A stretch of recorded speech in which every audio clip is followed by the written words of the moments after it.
ભારત અને યુરોપિયન સંઘ વચ્ચે ઐતિહાસિક મુક્ત વ્યાપાર કરાર પર હસ્તાક્ષર.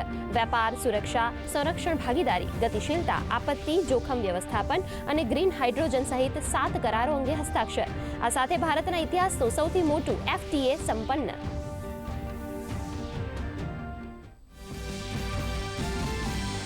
પ્રધાનમંત્રી નરેન્દ્ર મોદીએ કહ્યું, આ માત્ર વેપાર કરાર નહીં પરંતુ સહિયારી સમૃદ્ધિ માટેની નવી બ્લુપ્રિન્ટ. તો EU માલસામાનમાં ભારતનું સૌથી મોટું ભાગીદાર હોવાનું જણાવતા યુરોપિયન કમિશનરના પ્રમુખ ઉર્સુલા વોન ડેર.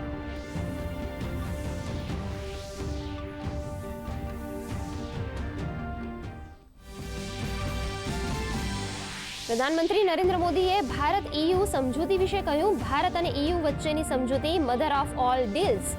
દુનિયાની 2 મોટી અર્થવ્યવસ્થાની ટ્રેડ ડીલથી ભારતમાં મેન્યુફેક્ચરિંગને મળશે તાકાત.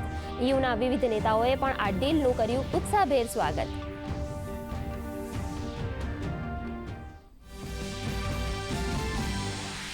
ભારત EUની મધર ઓફ ઓલ ડીલ્સને પરિણામે ભારતના 99% બજારને EUમાં મળશે સ્થાન.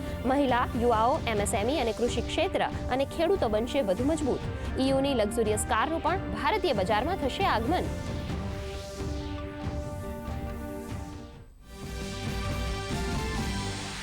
ગોવામાં ઉર્જા સપ્તાહ 2026ની શરૂઆત. પ્રધાનમંત્રી નરેન્દ્ર મોદીએ વર્ચ્યુઅલી કર્યું સંબોધન. કહ્યું, દેશમાં વધશે પેટ્રોકેમિકલ્સ પદાર્થોની માંગ.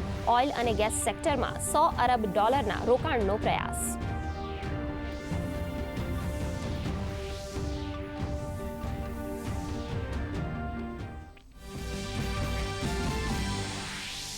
કેન્દ્રીય ગૃહમંત્રી અમિત શાહે શિક્ષાપત્રીને ગણાવી સર્વજન હિતાય.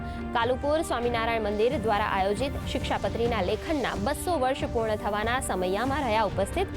ગૃહમંત્રીએ મંદિરના પર્યાવરણ જાળવણીના અભિગમની પણ કરી પ્રશંસા.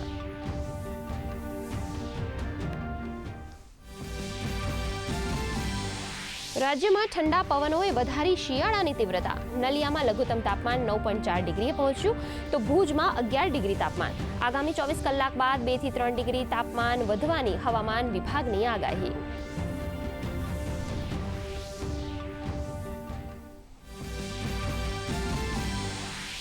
સોના ચાંદી બજારમાં તેજી. ચાંદીમાં ₹27,000નો ઉછાળો. રેકોર્ડ બ્રેક તેજીથી ચાંદી 3,60,000ને પાર. તો ભારતીય શેર બજાર પણ ગ્રીન ઝોનમાં થયા બંધ. ઓટો, FMCG સિવાયના શેર રહ્યા તેજીમાં.